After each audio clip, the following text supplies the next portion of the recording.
Hey, future Skylar here, Skylar from later in the video. So I decided to do a bit of a coin ring giveaway. So the rings we're making today are going to be given away. Make sure you stick around to the end of the video to figure out how.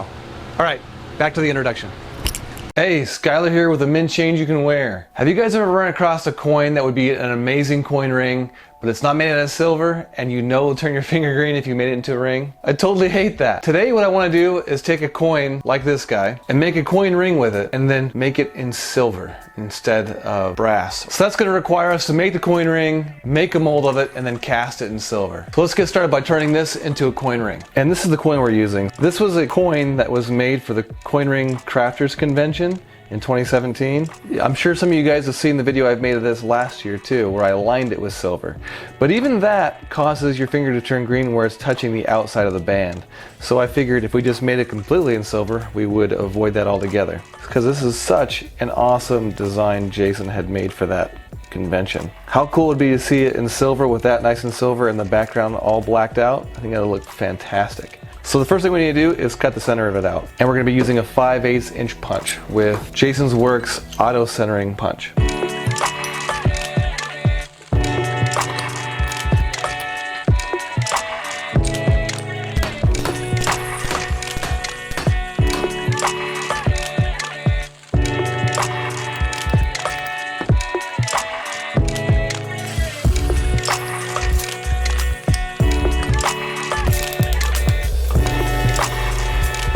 Now that we have that done, we have to deburr that inside. That sharp edge in there will split as we start to bend it. And we'll be using our deburring tool.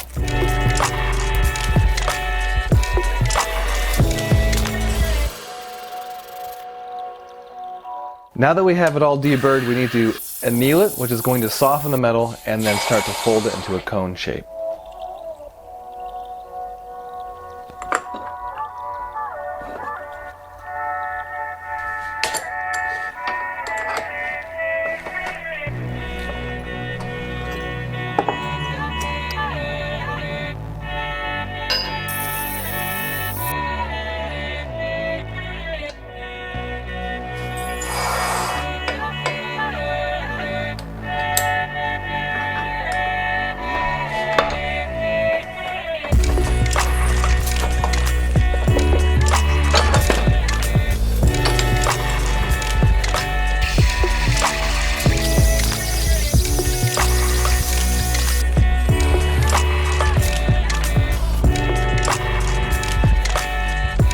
Alright, now that we have it like this, we need to shrink the whole thing down, and the way we do that is with our Swedish wrap kit.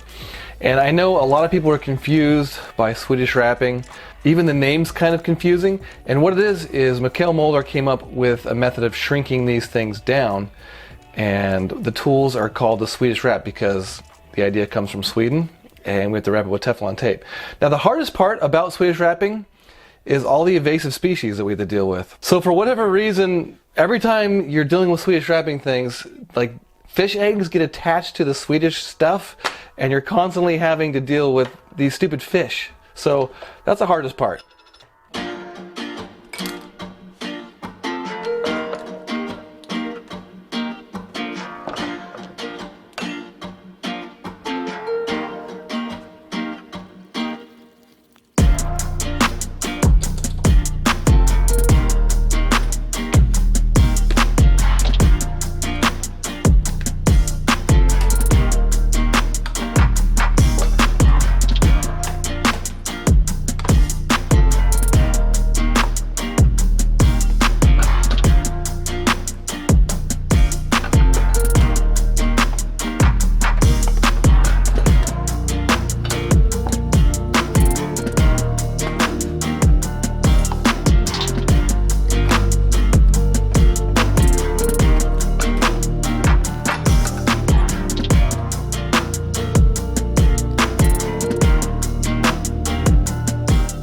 Alright, so now we have it the right size we're looking for, nice and even. And at this point, this extra bit right here needs to go away. It doesn't look even, it doesn't look good, so we're going to get rid of it.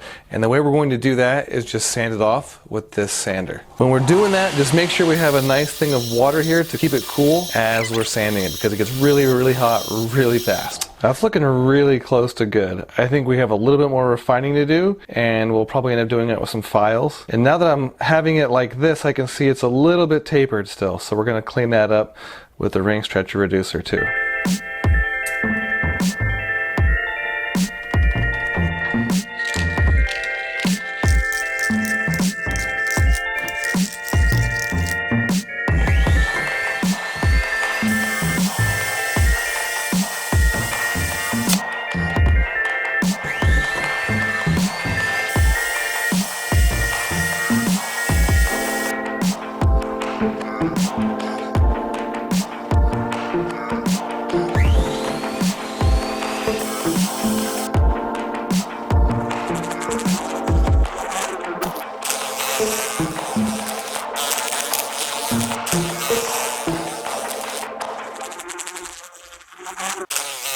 Alright, so we have this coin ring exactly the way we want it to look when it's finished. Only thing that's wrong with it is it's the wrong metal. So now what we need to do is make a rubber mold of this guy. And the more I'm looking at this thing, I want to make one in silver for sure, but I'm thinking, wouldn't one in 22 karat gold look amazing? Because I love this color, and 22 karat gold looks way better than this. So I'll have to think on it a little bit. That might be really neat. Alright, let's go ahead and make the mold. And what we're going to be using, this vulcanizing machine right here, and I'll be using this for that. It's zero shrink silicone rubber. So it comes like this in a little sheet. We're going to fill this frame halfway with this stuff.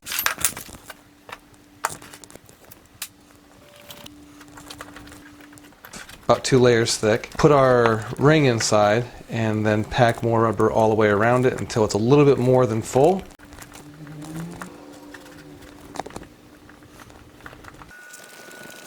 And then we will put these on top and then clamp it in this guy. It'll heat it for 250 degrees. Alright, so it's been 20 minutes. Let's pull it out of there and quench it.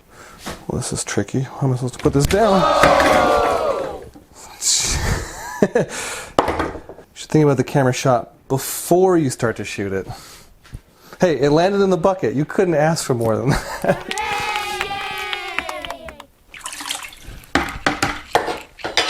Alright, it's still pretty warm inside, so we're going to leave it in there for a little bit longer, but you can see how it's squished out. It's exactly what we're looking for. There we go.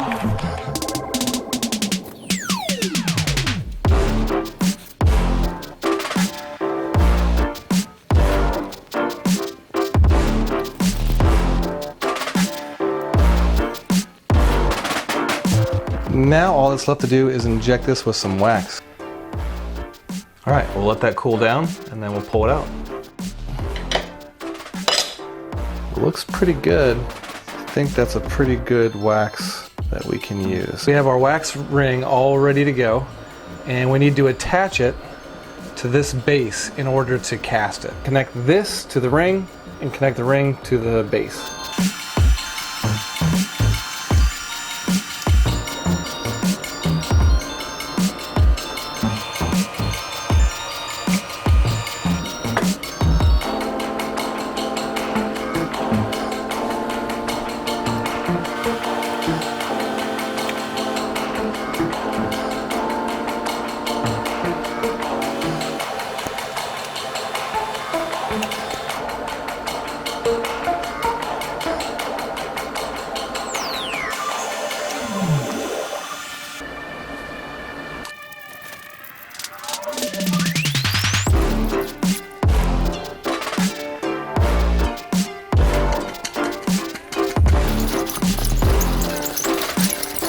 Now we have to mix this for 3.5 minutes, vacuum it out with our vacuum table to get any of the air bubbles out, and then pour it into our flask, which has our ring in it, our wax ring. And then once it's all in there, we have to vacuum that again to get any more air bubbles out, and then let it sit for 2 hours.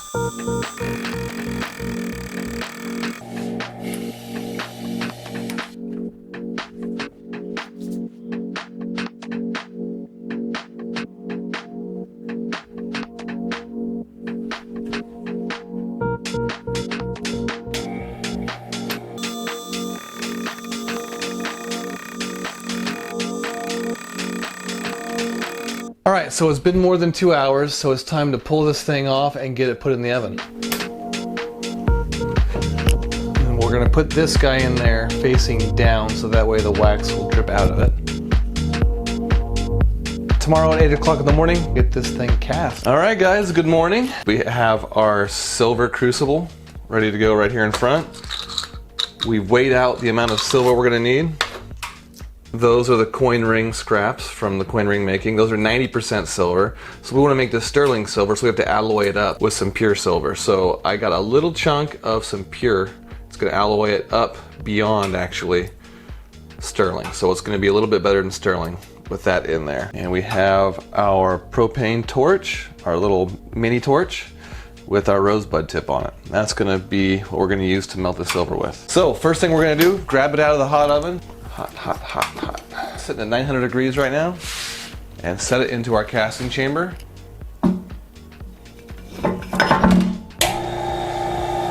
Turn that pressure on, the pressure's going up.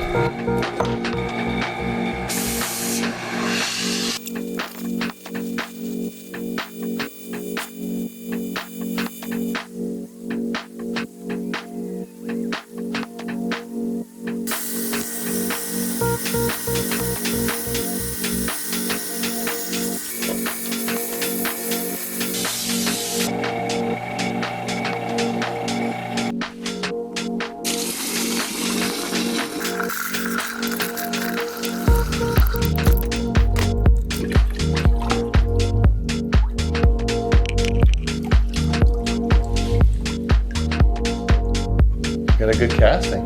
Just got to clean it up a little bit. Now that we have it out and more or less cleaned up, we're going to cut this sprue off. So we'll just take our saw blade off the bottom of our saw frame and then feed it through the middle of the ring.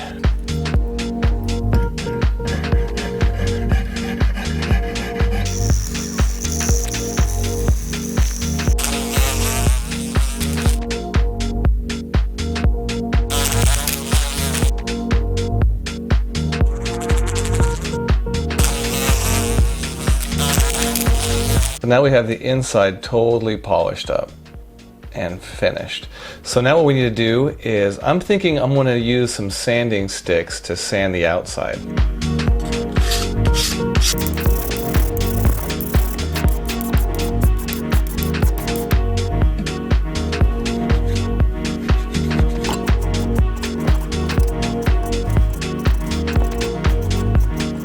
It's looking pretty good actually. So I think we need to do a little bit more cleanup, sanding it, and then I'm going to throw it into the pickle and clean all this extra debris off. Because I want to antique it, but I want to antique it with some liver of sulfur and make it a much more even antique.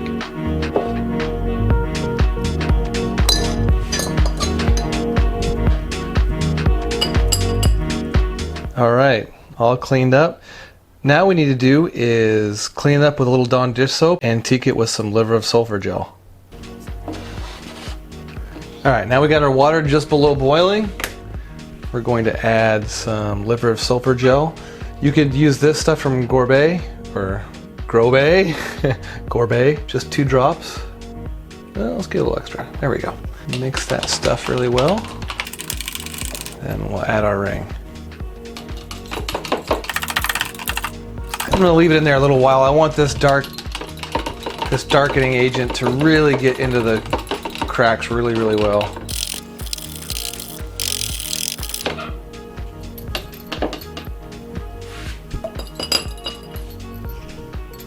All right, nice and dark. It's looking really good. Oh, and also, you guys ever seen a silver pine cone before? I'm thinking about doing one of these in a video. Did you know you could actually mold and cast and burn out things like this too? I think that'd be a really awesome video. So keep your eyes peeled. All right, so now what we need to do is just clean off a lot of this antique from the inside, or all of it from the inside. We'll start with this and then end up polishing the rest of it away.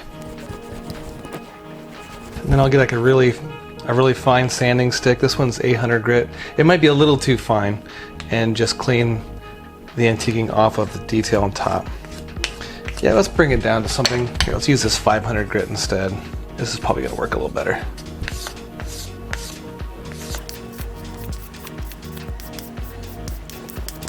Now we'll just polish it up with a buff with a little bit of green rouge on it.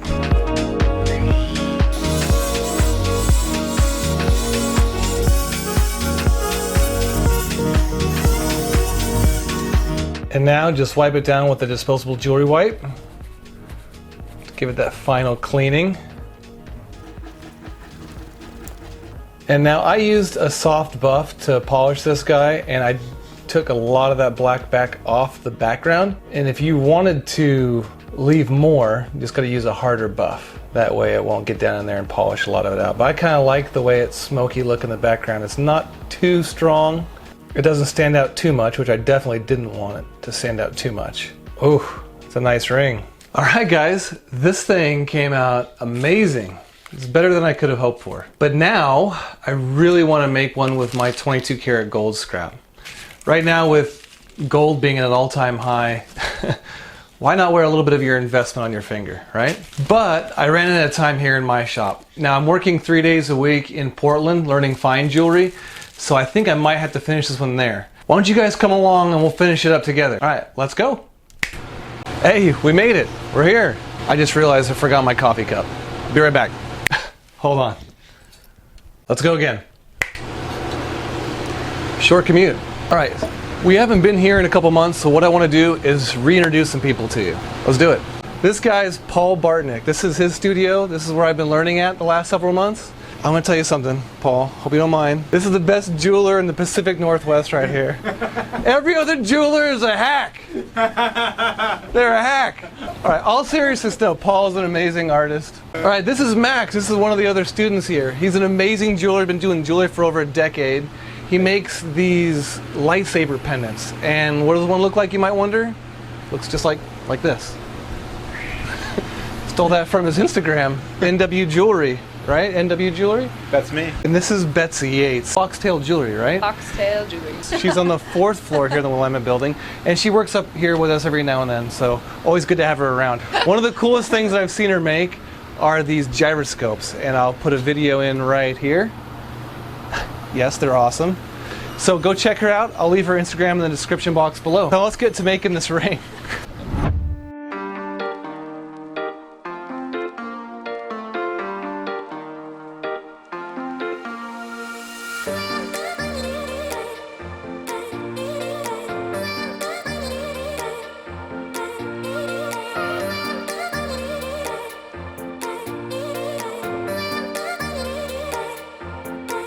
I'm tired of waiting, waiting. I'm tired of waiting, waiting. I'm tired of waiting, waiting. So let's be crazy, crazy.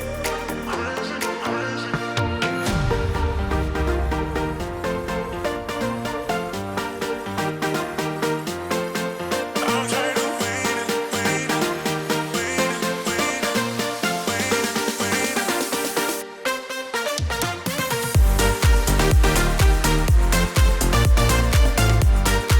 All right, these rings are finally done. This 22 karat gold ring turned out so amazing. And I purposely didn't show some of the finishing steps because we're gonna be doing some of these steps in a future video, and I don't wanna give it away just yet. But that background, the way it just shimmers in the sun, it's a really awesome technique. I can't wait to show you guys. We're gonna have both of these style rings on my website, Changeyoucanwear.net. We're gonna be giving 2 of these rings away, a silver one and a gold one, but it's gonna come with a few conditions. If we can get 1,000 likes on this video, we're gonna give away a silver one of any size to the person who wins. All you have to do to enter is like the video, comment, and make sure you're a subscriber to my channel. And then what we'll do is once we hit 1,000 likes, I'll pick the person and then comment on their comment. So make sure you're paying attention to that. Now the gold one, it's gonna be a 22 karat gold ring. They're really expensive, and I'm not just gonna give one away unless we can get to 30,000 likes. Now I know we can do it. We've got to 30,000 likes on plenty of other videos, but the real key is we gotta get there in 3 months from this video being up. Listen, I know we can do it. So just make sure you like the video, comment on it, make sure you're a subscriber to my channel. And one of these rings can be yours. All right, guys, thanks for watching the end of the video. Thanks for your supporting my channel, and good luck winning these coin rings. All right, thanks, guys. Have a good one.